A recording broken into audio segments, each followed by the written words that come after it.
నిన్నటి రోజున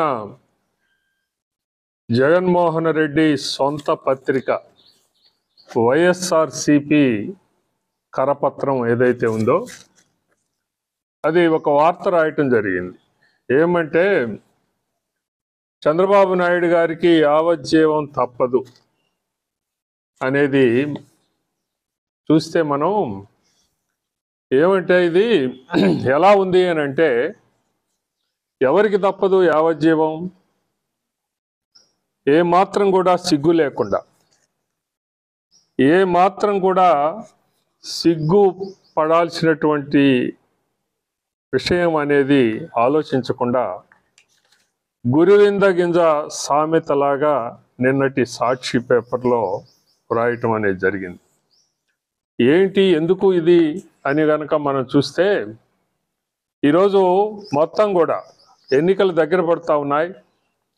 ఈ ఎన్నికల్లో దాదాపు శ్రీకాకుళం నుంచి చిత్తూరు వరకు కూడా వైఎస్ఆర్సిపి ఎమ్మెల్యేలు, నాయకులు వీళ్ళందరూ కూడా ఈ రోజున జగన్మోహన్ రెడ్డి పోకడల్ని, అతని ఈ 5 సంవత్సరాలుగా గావించినటువంటి పెత్తందారి పోకడలు ఏవైతే ఉన్నాయో వీళ్ళందరూ కూడా ఎండగడతా ఉన్నారు.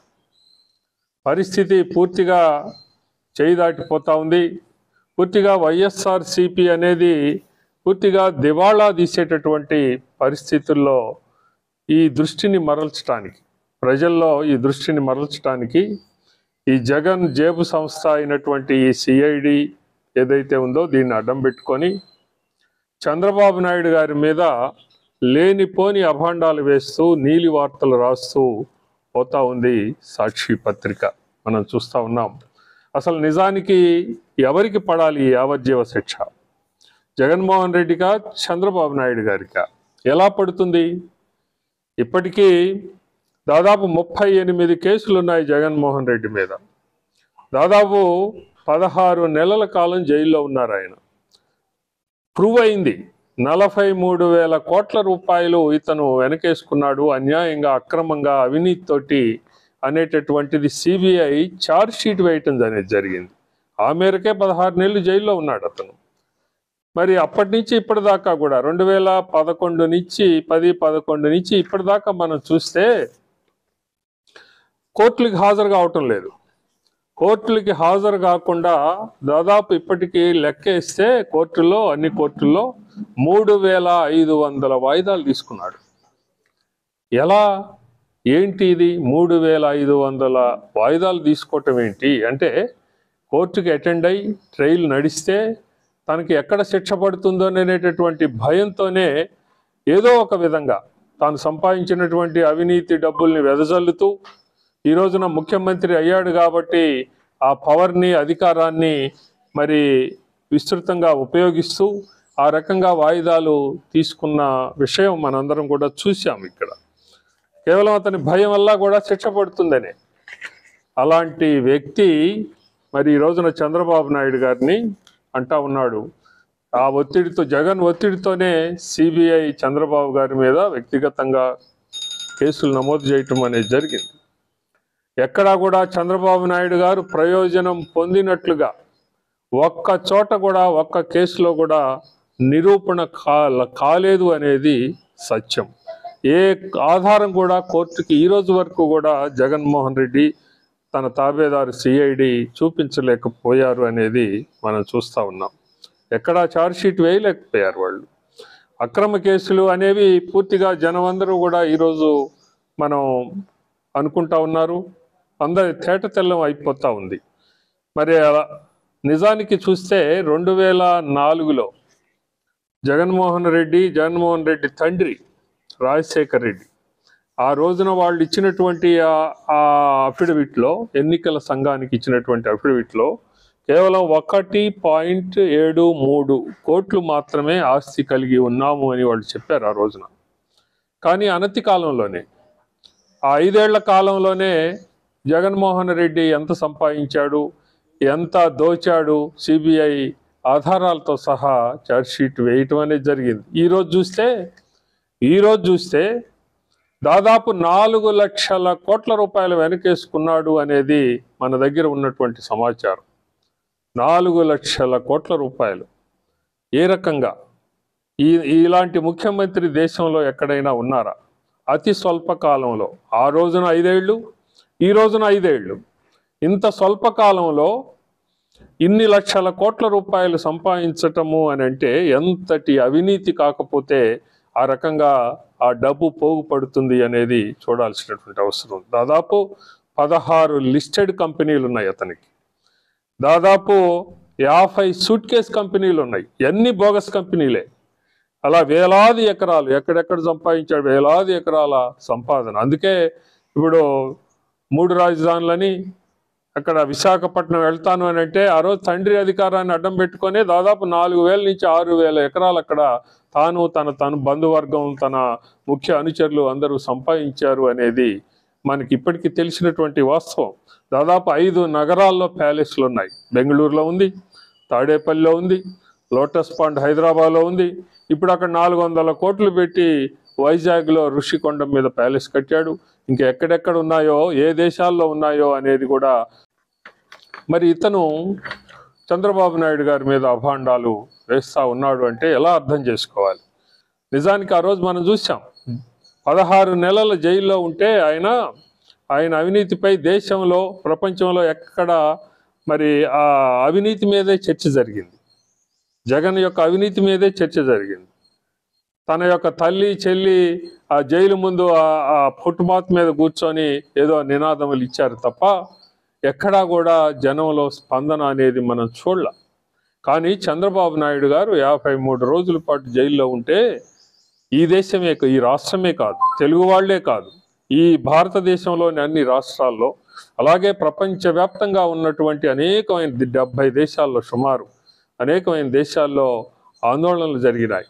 చంద్రబాబు నాయుడు గారి మీద, ఆయన ఆ రోజు ఉన్నటువంటి ఆ పరిపాలన మీద జరిగినటువంటి చర్చ అంతా ఇంత కాదు. ఆ అభివృద్ధి చర్చ అనేది ఆ రోజున జరిగింది. అంటే చంద్రబాబు నాయుడు గారు ఏ రకంగా అభివృద్ధి చేశారు అనేటటువంటి చర్చ ఆ రోజున జరిగి, ఇలాంటి వ్యక్తిని ఇంత అక్రమంగా నిర్బంధించటము అనేది కరెక్ట్ కాదు అని ప్రజలందరూ కూడా ఆ రోజున భావించటం అనేది జరిగింది. అంతేకాకుండా మనం ఇంకా వెనక్కి వెళ్ళొచ్చు. జలయజ్ఞం పేరు మీద ధనయజ్ఞం గావించాడు అతని తండ్రి రాజశేఖర్ రెడ్డి. ఆ రోజున అన్నాం మేము, ఇతను జలయజ్ఞం ముసుగులో ధనయజ్ఞాన్ని సాగిస్తున్నాడు అని. ఎక్కడా 1 ఎకరాకి నీళ్లు రాలేదు. అనేకమైన ప్రాజెక్టులు మొదలుపెట్టారు. అవి కేవలం కాంట్రాక్టర్ల కోసం, మధ్యలో ఉన్నటువంటి దళారీల కోసం మాత్రమే అలా ముసుగేసి అభివృద్ధికర కార్యక్రమాలని మొదలుపెట్టడం జరిగింది తప్ప ఎక్కడా కూడా వాటిని పూర్తి చేయటం జరగలేదు. మధ్యలో కాంట్రాక్టర్లు వాళ్ళు దండుకున్నారు. చివరికి అవి పూర్తిగా ప్రజలకి లబ్ధి చేకూరలేదు అనేది చూసాం మనం. అలాంటి వ్యక్తి ఆ రోజు కూడా దాన్ని కప్పిపుచ్చుకోవటానికి చంద్రబాబు నాయుడు గారి మీద 14 సభా సంఘాలు వేశారు. దాదాపు 4 జ్యుడిషియల్ ఎంక్వైరీలు వేశారు, న్యాయ విచారణలు వేశారు. అలాగే 3 మంత్రివర్గ ఉపసంఘాలను వేశారు. ఒక సిఐడి విచారణ చేయించారు. ఒక్కటి కూడా కోర్టులో ఎక్కడ నిలవలేదు అనేది మనం వెనక్కి చూస్తే కనపడేటటువంటి వాస్తవం.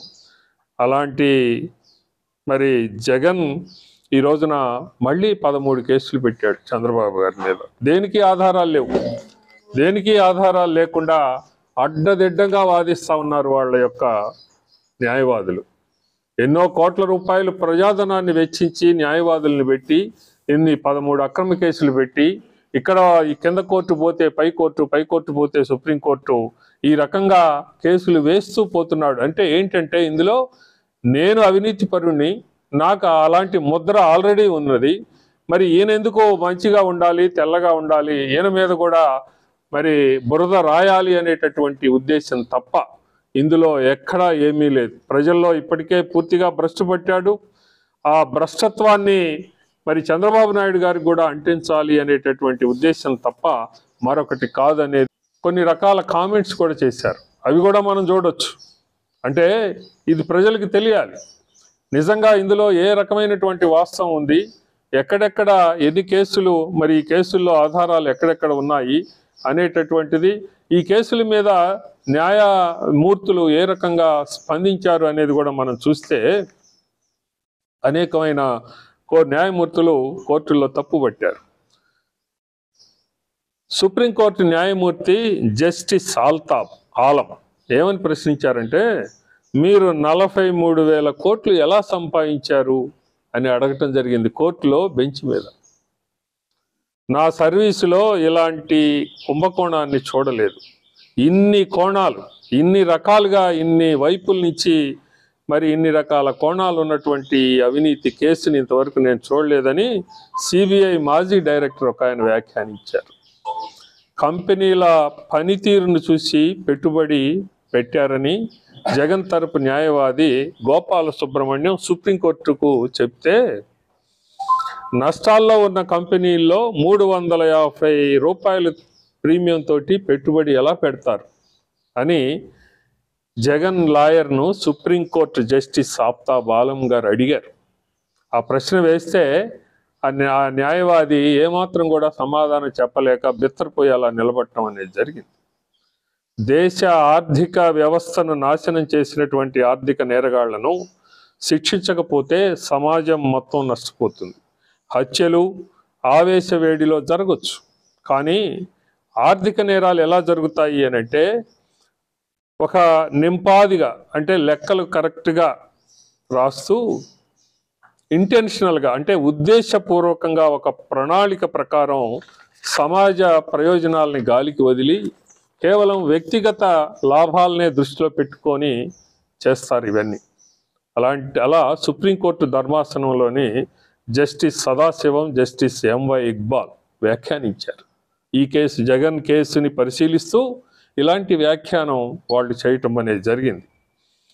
మరి ఇలాంటి జగన్మోహన్ రెడ్డి ఏ రకంగా ఈ రోజున సిగ్గు లేకుండా తన పత్రికలో ఈ రకంగా రాస్తాడు, ఆ రకంగా సోషల్ మీడియాలో విడిగా మరి ఫేక్ వీడియోలు పెడుతూ ఫేక్ సమాచారాన్ని ప్రజలకు చేరవేస్తూ ఏ రకంగా ఇంకా మభ్యపెట్టాలని చూస్తున్నాడు అనేది మనం ఈ రోజున ఆలోచిస్తే తెలిసేటటువంటి విషయం.